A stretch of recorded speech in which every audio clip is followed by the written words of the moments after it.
हरियाणा में पेंशन को लेकर बढ़ा सियासी तनाव। विपक्ष ने लगाए बुजुर्गों की पेंशन काटने के इल्जाम। मुख्यमंत्री नायब सैनी का जवाब, हमने किसी की पेंशन नहीं कटने दी। फरीदाबाद में जहरीला पानी पीने से 10 पशुओं की मौत। पशुपालकों ने कंपनी पर लगाए गंभीर इल्जाम। पुलिस के पास पहुंची शिकायत, जांच जारी। फरीदाबाद में पुलिस और बदमाशों के बीच मुठभेड़। पैर में गोली लगने से घायल हुआ बदमाश। पुलिस ने बदमाश को किया गिरफ्तार। राजस्थान का रहने वाला है मोनू गुज्जर। हेडलाइंस के प्रायोजक पतंजलि गाय का घी, मां का भरोसा, प्यार से परोसा।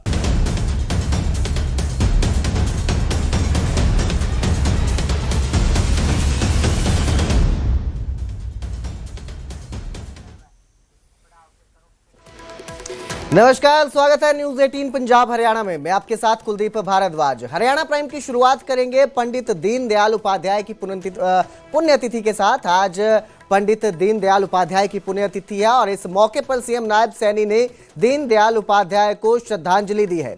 पंचकूला में सीएम ने पंडित दीनदयाल को नमन किया।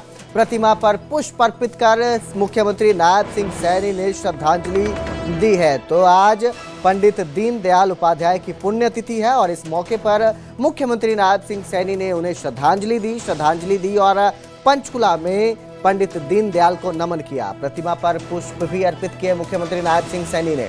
तो पुण्यतिथि के इस अवसर पर नायब सिंह सैनी ने दीनदयाल उपाध्याय को आज श्रद्धांजलि दी है, पुष्प अर्पित किए हैं प्रतिमा पर और पंडित दीनदयाल को नमन किया है।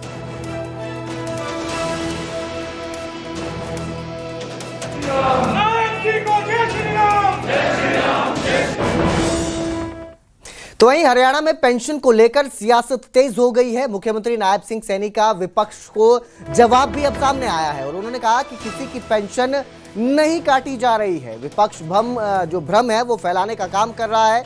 सीएम ने वृद्धावस्था और सामाजिक सुरक्षा पेंशन भी जारी की। 34,14,000 रुपए लाभार्थियों को राशि जारी की गई है। लाडो लक्ष्मी योजना की चौथी किस्त भी जारी की गई है। तो आपको बता दें कि बुजुर्गों की पेंशन को लेकर जो है तनाव नजर आ रहा था। विपक्ष जो है वो इल्जाम लगा रहा है कि जो पेंशन है वो काटी जा रही है और इसको मुख्यमंत्री नायब सिंह सैनी ने कहा कि जो विपक्ष है वो सिर्फ भ्रम फैला रहा है और किसी की भी पेंशन नहीं काटी गई है।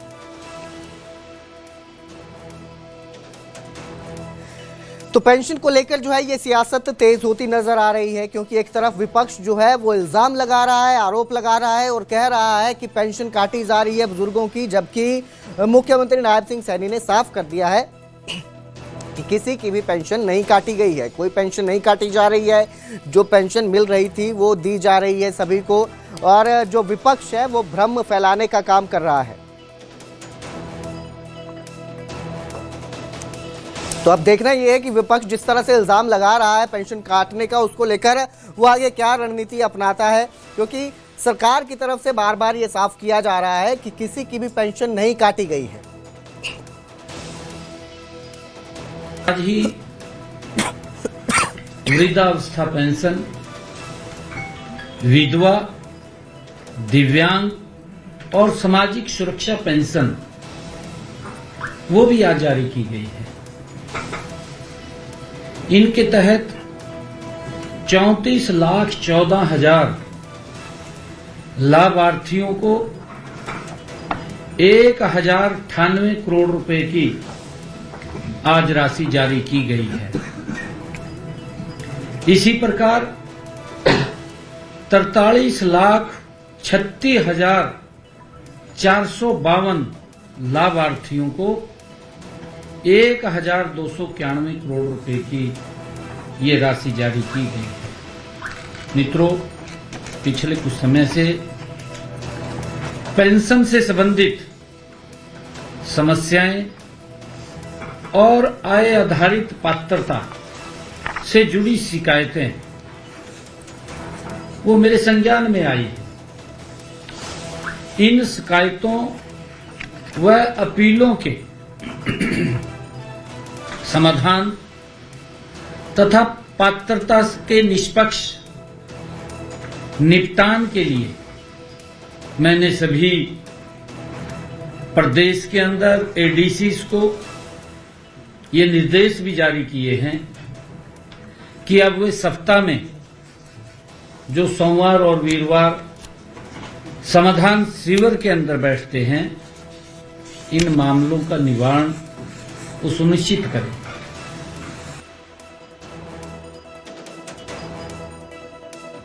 हमने दीनदयाल लड्डू लक्ष्मी योजना उसकी चौथी किस्त आज जारी की है।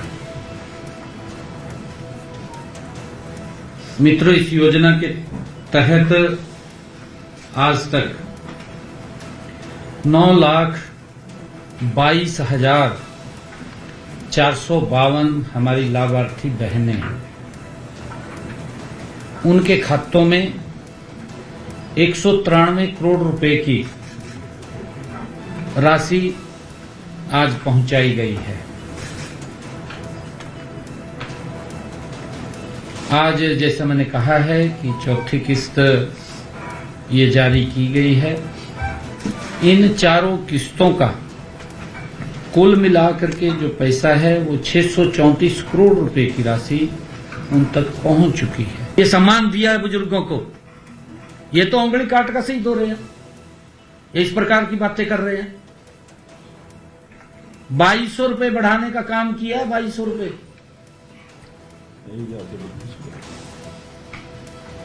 11 वर्षों में वृद्धावस्था पेंशन 1,000 रुपए से बढ़ा करके ये 3200 रुपए मासिक किया है, 3200 रुपए मासिक। और इसी प्रकार हमने वृद्धावस्था पेंशन में सबसे ज्यादा 2,200 रुपए की बढ़ोतरी की है। तो एक तरफ जहां मुख्यमंत्री नायब सिंह सैनी पेंशन को लेकर जवाब दे रहे हैं और कह रहे हैं कि किसी की भी पेंशन नहीं काटी गई है, वहीं पेंशन को लेकर कांग्रेस की सरकार रणनीति तैयार करी है कि किस तरह से सरकार को घेरा जाए। विधानसभा में भी पेंशन काटने का मुद्दा कांग्रेस उठाएगी, ऐसा कांग्रेस का कहना है। विधानसभा में ध्यानाकर्षण प्रस्ताव कांग्रेस लाएगी। कांग्रेस विधायक गीता भुक्कल ने खुद इसकी जानकारी दी और कहा कि विधानसभा में पेंशन के मुद्दे पर सरकार को घेरने की तैयारी की जा रही है, रणनीति बनाई जा रही है और इस मुद्दे को अब विधानसभा में भी कांग्रेस उठाएगी। साथ ही ध्यानाकर्षण प्रस्ताव भी कांग्रेस लेकर आएगी। इस खबर पर ज्यादा जानकारी के लिए मेरे सहयोगी अंकित दुदानी हमारे साथ फोन लाइन पे जुड़े हैं। अंकित, कांग्रेस जो है लगातार पेंशन के मुद्दे पर सरकार को घेरती नजर आ रही है और अब जो है उन्होंने कहा कि विधानसभा पर भी इस मुद्दे को उठाएंगे। क्या अपडेट इसको लेकर? बिल्कुल, कांग्रेस लगातार घेर रही है, वो चाहे कांग्रेस पार्टी हो या इंडियन नेशनल लोकदल पार्टी हो, पेंशन के मुद्दे के ऊपर लगातार सरकार को घेरने का काम कर रही है। लेकिन कल जिस तरह से मुख्यमंत्री ने प्रेस वार्ता की और प्रेस वार्ता के माध्यम से जो आंकड़े पेश किए, वो कहीं ना कहीं अपने आप में एक सच्ची जो तस्वीर है वो रखते हैं। और उस तस्वीर के अंदर उन्होंने साफ तौर पर रखा कि 1992 के अंदर पेंशन जो है वो 100 रुपए थी और 100 रुपए पेंशन थी, तो उसके पास भी जो एक क्राइटेरिया है, जो कह सकते हैं कि इनकम का क्राइटेरिया है, वो 10,000 रुपए था। और उसके बाद वो पेंशन बढ़ती बढ़ती 2009 की अगर बात करें तो 2009 तक भी वो पेंशन 500 रुपए तक ही पहुंची थी। और इंडियन नेशनल लोकदल जो कहती है कि वो पेंशन बढ़ाने की बात करते हैं और कहते हैं कि पेंशन कट गई है, तो वो कह रहे हैं कि 200 रुपए केवल जो इंडियन नेशनल लोकदल ने बढ़ाए और कांग्रेस पार्टी ने भी केवल 1,000 रुपए तक पेंशन की थी 2009 तक। और जो आंकड़ा जो रखा, जो एक क्राइटेरिया जो रखा इनकम का,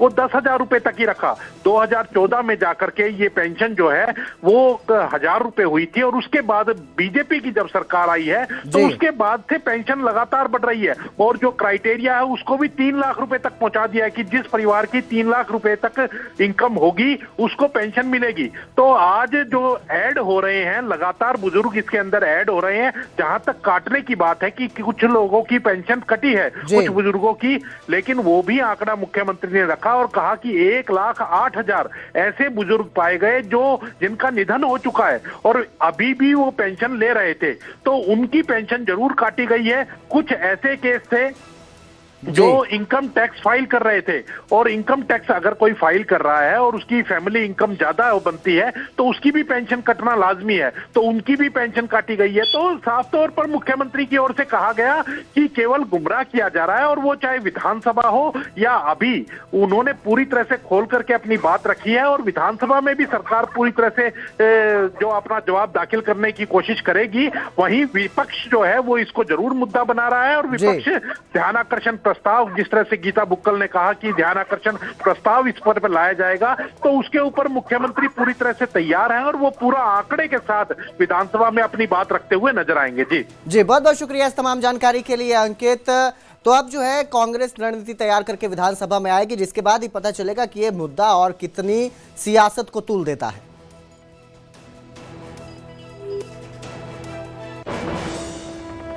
तो वहीं जहां कांग्रेस रणनीति तैयार कर रही है, विधानसभा में ध्यानाकर्षण प्रस्ताव लाने की तैयारी में है, वहीं न्यूज 18 पर हरियाणा के कैबिनेट मंत्री कृष्ण बेदी ने पेंशन का मुद्दा उठाया और कहा कि सिर्फ पेंशन उन्हीं लोगों की कटी है जो एलिजिबिलिटी क्राइटेरिया पूरा नहीं कर रहे हैं, जो इनकम बढ़ने के बाद भी पेंशन ले रहे हैं, उनका रिव्यू किया जा रहा है।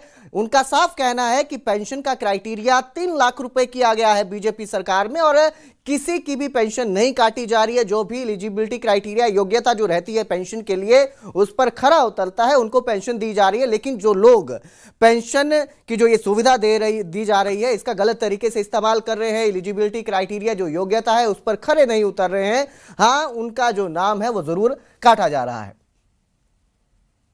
विपक्ष आरोप लगा रहा है कि हरियाणा में बुजुर्गों की पेंशन लगातार काटी जा रही है, और इसी को लेकर के इंडियन नेशनल लोकदल 20 फरवरी को पंचकुला में राज्य स्तरीय प्रदर्शन भी करने जा रही है। हमारे साथ कैबिनेट मंत्री कृष्ण बेदी जी हैं, उनसे बातचीत करते हैं। बेदी जी, लगातार इंडियन नेशनल लोकदल हो या कांग्रेस पार्टी हो, वो आरोप लगा रहे हैं कि बुजुर्गों की पेंशन लगातार काटी जा रही है। यदि लगातार पेंशन काटी जाती है तो क्या 36 लाख लोग पेंशन का लाभ ले पाते? हम तो लगातार बढ़ाने वाले हैं। केवल हम ओल्ड एज पेंशन जो लगभग 21-22 लाख लोगों को हम दे रहे हैं, उसमें से केवल हमने 20-22 हजार लोगों का कुछ शिकायतें थी, उसको चेक आउट करने के लिए को प्रोसीजर अडॉप्ट किया है, और जिसमें लगभग 1000 से ज्यादा लोग तो ऐसे हैं जिनकी डेथ हो गई है, उनके नाम से पेंशन जारी थी, वो चेक कर रहे हैं। कुछ लोग ऐसे हैं उन्होंने गलती से कोई इनकम टैक्स रिटर्न भर दी, बेटे ने भर दी उनके नाम से, किसी भतीजे ने भर दी, दामाद ने भर दी, भी लोन ले लेंगे, ये ले लेंगे, वो उसके अंदर कहीं ना कहीं रजिस्टर्ड होगी चीजें। और हमने ये तय किया है कि किसी की हम पेंशन जो अपात्र लोग हैं उनको इसका लाभ नहीं मिलना चाहिए। जो पात्र लोग हैं उनका यदि चेक करने में कहीं रुकी भी है तो उसको हम एरियर्स में देने का काम करेंगे। किसी को चिंता करने की जरूरत नहीं है, सिर्फ हमें एक प्राइमरी फेज पे हम एक बारी कुछ चीजें चेक कर रहे हैं, केवल इतनी सी बात है। और रही बात हो हल्ला मचाने की, कल कांग्रेस के लोग भी बोल रहे थे कि आमदन के नाम पर बुजुर्गों की पेंशन काटी जा रही है। कांग्रेस का जब राज था केवल 1,20,000 आमदन जिन लोगों की थी उन लोगों को पेंशन का लाभ मिलता था। जब पहले फेज में माननीय मनोहर लाल जी की सरकार आई, मेरे पास ये विभाग था, तब हमने 1,20,000 से हम 2 लाख पे लेके गए। और आज हमने तय किया है बेटे की, पोते की, दामाद की, कितनी भी उसमें आईडी है, कितनी भी आमदन हो, उनसे हमारा कोई मतलब नहीं। पति पत्नी जो 60 साल से ऊपर हैं, जिनकी वार्षिक आमदन 3 लाख रुपए है, उनको हम पेंशन का लाभ देंगे। और कांग्रेस ने आज जो आरोप लगा रही है, क्या इनके टाइम में इनकम का क्राइटेरिया नहीं था क्या इनके टाइम में कभी जांच पड़ताल नहीं होती थी क्या? जब भी शिकायत आएगी तो सरकार काम करे, लोग आरटीआई लगाते हैं, सीएम विंडो लगाते हैं। अब वो 60, 70, 75 हजार सीएम विंडो इकट्ठी होगी, शिकायतें खड़ी होगी हमारे पास आके, उनको वेरीफाई करने के लिए जरा सा ही बात है। अब या तो विपक्ष ये कहे कि हाँ कोई भी हरियाणा के बाहर का पेंशन ले रहा है, 50 साल से कम का पेंशन ले रहा है, चाहे जिसकी 2 करोड़ आमदन है वो भी पेंशन ले रहा है, सबको पेंशन देने का अधिकार दे दो, इंडियन नेशनल लोकदल दे ना लिख के अपने इसमें। नहीं, इंडियन नेशनल लोकदल के नेता अभय सिंह चौटाला है, वो यही बात कह रहे हैं कि चौधरी देवीलाल ने जब पेंशन शुरू की तो सम्मान पेंशन थी और सम्मान सब बुजुर्गों को दिया जाता था, उसमें कोई एक बैरियर नहीं लगाया जाता था। नहीं, अच्छा, इनकम क्राइटेरिया हमारी सरकार ने लगाया, वो तो ऐसा ही बता रहे हैं कि कांग्रेस ने मैं लगाया। आपसे पूछ रहा हूं, हमने लगाया क्या? कांग्रेस ने लगाया, फिर आपने लगाया। कांग्रेस ने लगाया, तो कांग्रेस के बारे में क्यों नहीं बोले ये? ताऊ देवीलाल जी ने पेंशन स्टार्ट की, इस बात से कौन नकार रहा है? किसने नकारा है? हरियाणा में ताऊ देवीलाल जी ने की होगी, दिल्ली में तो नहीं की ना उत्तर प्रदेश में की, ना हिमाचल में की, ना मध्य प्रदेश में, तो केंद्र सरकार की योजना थी। आज इस बात का ये मैं यही कह रहा हूं कि हम किसी की पेंशन गलत आदमी को उसको चाक आउट कर रहे हैं, किसी को काट के नोटिस तो दिया ही नहीं, भी तेरी काट दी, रुकी होगी उसको शुरू कर रहे हैं। आज 4:30 बजे मुख्यमंत्री जी बटन दबाएंगे, फिर 36-37 लाख लोगों को आज फिर पेंशन दे देंगे। परंतु जिन लोगों को पर डाउटफुल है, आपने किसी की शिकायत की है, सीएम विंडो लगाई है, आरटीआई लगाई है, कोई शिकायतें कर रहा है कार्यालय में जाके, उनको चाक आउट करना हमारी जिम्मेवारी बनती है। यदि चाक आउट ना करे तो सरकार ने आंख मीच रखी है। तो आप ये मानते तो हैं कि कार्रवाई हो रही है, वो चाहे तो कार्रवाई, हम कुछ झूठ बोल रहे हैं क्या? और कार्रवाई क्यों ना करें? शिकायत आएगी तो जांच करना सरकार की जिम्मेवारी बनती है, और कोई गलत है, अपात्र आदमी है तो काटेंगे। और अब जिक्र करेंगे फरीदाबाद का, जहां पुलिस और बदमाशों के बीच एनकाउंटर हुआ और इस एनकाउंटर के दौरान एक बदमाश के पैर पर गोली लगी है।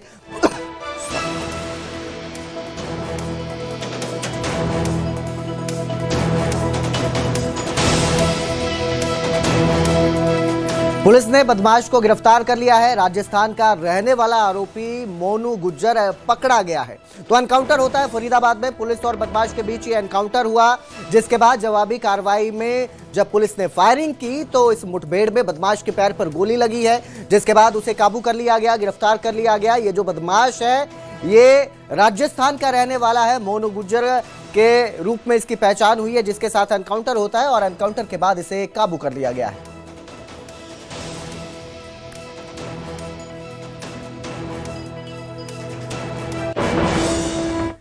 फरीदाबाद में जहरीला पानी पीने से 10 पशुओं की मौत हो गई। फरीदाबाद के सेक्टर 59 इंडस्ट्रियल एरिया का यह मामला है, जहां केमिकल युक्त पानी पीने से 10 पशुओं की जान चली गई। पशुपालकों ने कंपनी पर गंभीर इल्जाम लगाए हैं। कंपनी के खिलाफ पुलिस में शिकायत दर्ज करवाई गई है।